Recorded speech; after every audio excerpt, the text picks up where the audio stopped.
तैयारियों की अगर बात करें तो किस तरीके की आपकी तैयारी रही है, कितना वक्त देते थे आप पढ़ाई में, कौन सा सब्जेक्ट आपने चूज किया? सब्जेक्ट मैंने अपना बैकग्राउंड मैंने अपना ग्रेजुएशन हिस्ट्री से किया था, तो मैंने हिस्ट्री एज एन ऑप्शनल लिया था।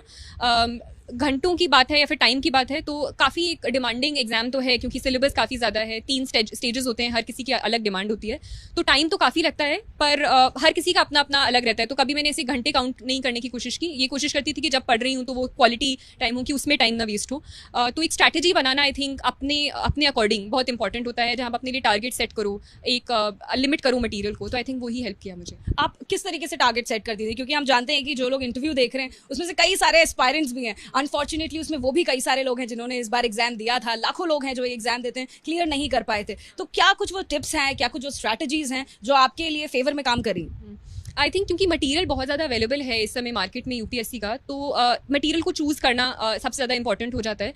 तो apart from the basic books जो कि ऑलरेडी लोगों को पता होती हैं कि इस सब्जेक्ट में, इस सब्जेक्ट में, उसके अलावा मैं सिर्फ अपने नोट्स पर ज़्यादा फोकस करती थी रादर देन कोई बहुत स्पेसिफिक मटेरियल। तो करंट अफेयर्स की भी मैं न्यूज़पेपर में बेस्ड सब्जेक्ट जो आपका वो है सिलेबस है, तो सिलेबस के अकॉर्डिंग जो कीवर्ड्स हैं उसके अंडर में अपने नोट्स बनाती रहती थी और उसको ऐड ऑन करती रहती थी ऑन अ डेली बेसिस अपने। तो वो आई थिंक मेरे को आंसर राइटिंग में काफ़ी हेल्प किया in terms of providing an edge, in terms of a better answer. तो आई थिंक ऑप्शनल में भी, जो कि मेरा हिस्ट्री था और करंट अफेयर्स में, I use my notes, own notes, which I think help. Shruti, आपका कौन सा अटेम्प्ट था? ये मेरा सेकंड अटेम्प्ट था। पहले अटेम्प्ट में आप कहाँ तक पहुंचे थे और वो कौन सी गलतियां थी इस बार आपने गौर किया और इस बार वो गलतियां दोबारा नहीं होने दी? पहले अटेम्प्ट में आई थिंक सबसे बड़ी जो मेरी गलती थी वो फॉर्म फिलिंग में कहीं रह गई थी। एक अनफोर्स एरर की वजह से मेरा जो मीडियम था मीन्स एग्जामिनेशन का, वो इंग्लिश से हिंदी हो गया था। तो मुझे वो अराउंड 7 पेपर्स हिंदी में लिखने पड़े थे 3-3 घंटे के। तो वो एक मेजर इशू था, जिसकी वजह से मैं 1 मार्क्स से रह गई थी इंटरव्यू कॉल के लिए। केवल 1 नंबर से रह गए थे? थी। तो इसलिए मुझे लगा कि आई थिंक अगर मैं इंग्लिश में करूंगी इस बार और थोड़ा अच्छे से करूंगी तो उम्मीद है कि एक अच्छी रैंक इस बार आ पाए। इंटरव्यू आपका कैसा गया था?